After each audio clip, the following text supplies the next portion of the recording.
an incredible cluster of thousands of galaxies that make up one of the most massive structures in the known universe. Two stunning and contrasting galaxies in the distant and nearby universe. A globular cluster containing 400,000 stars in our own Milky Way galaxy. And the Horsehead Nebula, a stunning cosmic construct hanging out just south of one of the stars in Orion's belt. These are the very first full-colour, high-resolution images from the Euclid Space Telescope, and wow, they are stunning.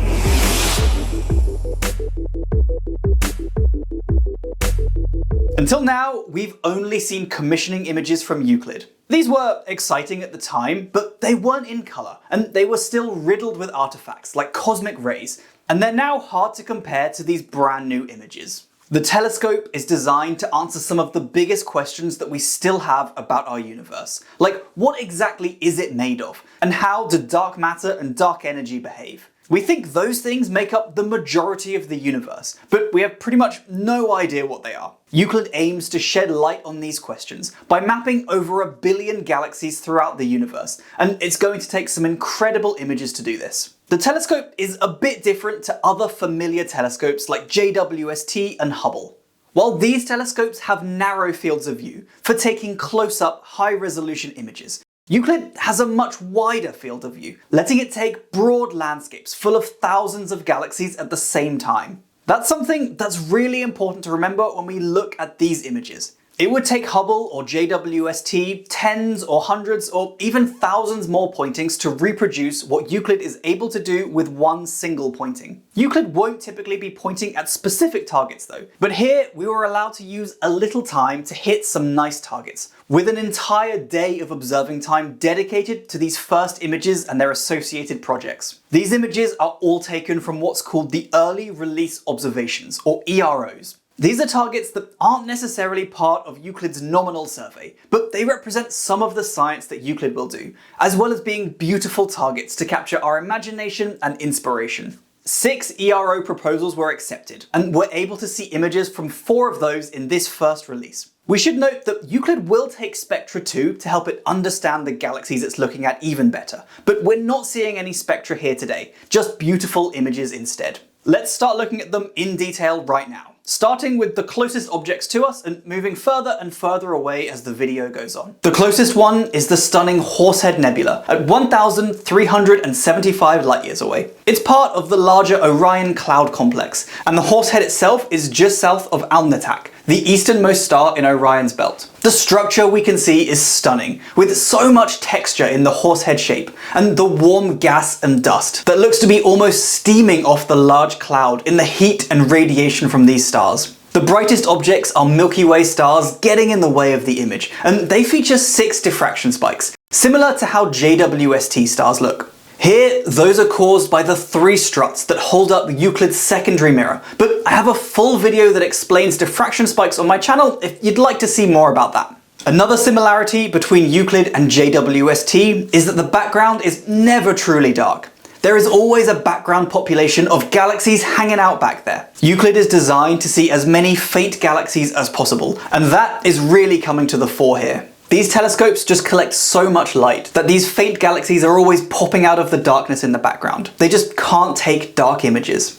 The Horsehead was included as an ERO because it might contain free-floating rogue planets. These could be possible to find with Euclid, and would be an exciting part of its science repertoire if we can find planets with this incredible new telescope. This is even more exciting, given that JWST actually recently found single and binary rogue planets in the Orion Nebula, so we already have a precedent for doing this kind of planetary detective work. Next furthest from Earth, we have a globular cluster, called NGC 6397. This roughly spherical collection of 400,000 stars is about 7,800 light-years away, and can even be seen with the naked eye if you have a truly dark and clear sky. The way that Euclid resolves the individual stars here is truly beautiful, and the range of colours we can see in the stars is amazing as well. Typically, the cooler stars are shown in reds and yellows, and hotter stars in white and blue. Again, we can see the 6 spokes on the brightest stars, and a veritable zoo of distant galaxies in the background.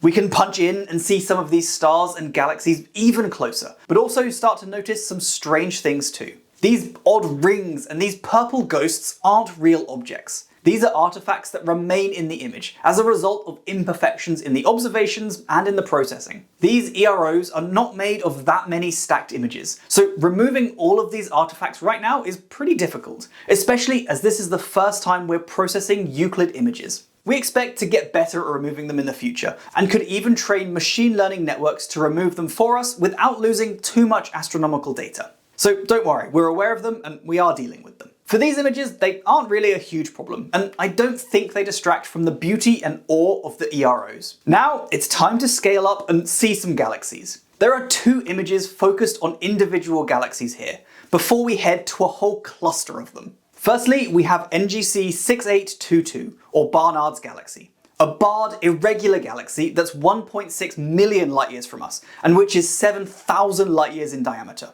Again, we have the awesomeness of the well-resolved stars and the background galaxy, but there is something special in this one that I want to focus on. In this image, there are purple bubbles that aren't artifacts or glitches, but these ones are real objects. They're supernova remnants, bubbles of debris left over from exploding stars that we can now see in this stunning image. In fact, this galaxy is even imageable by a personal telescope, and here you can see a 30-minute exposure taken by a friend of mine's personal telescope. This is a really nice image, but of course we can see the huge benefits of putting a 1.4 meter mirror into deep space, and the resolution of Euclid is even more impressive when compared to what we can do from Earth. The second individual galaxy is IC142, a really beautiful spiral galaxy that spans a diameter of 75,000 light years and resides about 10 mega light years away. The spiral structure, the purples, blues, reds and yellows, the stars, and the way it all comes together here is very satisfying. This is also imaged in one field of view for Euclid,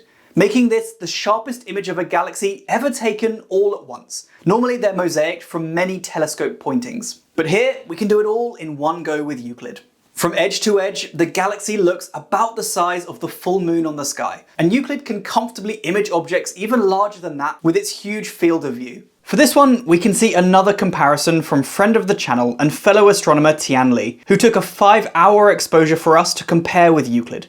Again, Tian's image is super nice, but it also helps us understand the huge power and sensitivity of Euclid. Comparing this to the previous galaxy gives us 2 very different star cities from different ends of the galactic spectrum, and Euclid will image all sorts of galaxies over the next 6 years. Finally, let's go incredibly distant and see an entire cluster of galaxies. This is the Perseus cluster, one of the most massive clusters known, and it contains well over 1,000 galaxies. This shows the whole field of view of Euclid again, bringing us a huge richness of objects, colours, wavelengths, and of course, galaxies. Here we have many more purple ghosts, about 20 or 30 of them, and these are artifacts that aren't real objects again, and they've all been left here deliberately. There were too many to remove by hand, and it was decided that they didn't ruin the image, so they were left in for now. In another video, I've talked about some troubles that Euclid has had, and one of those included a problem with locating star patterns, making pointing the telescope impossible at times. What was nice about this ERO observation was that it was fairly close to the Milky Way disk on the sky. Normally, this might be a problem due to all the extra light that might obscure a target, but here it actually meant there were loads and loads of stars to lock onto. So taking this image was a bit easier than some of the other EROs that ended up failing due to the guidance system issues. Luckily, that problem is now solved, so it won't affect any future observations, but it was relevant when this image was taken. Either way, the Perseus cluster looks amazing.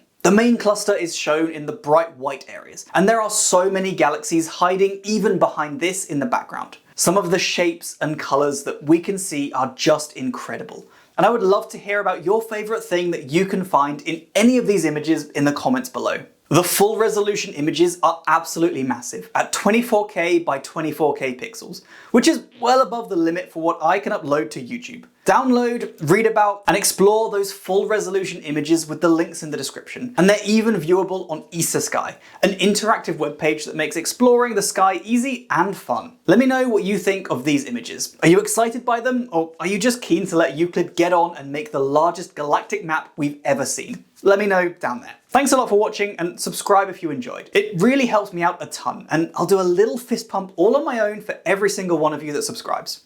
Till next time, stay safe team. I'll see you soon. Bye!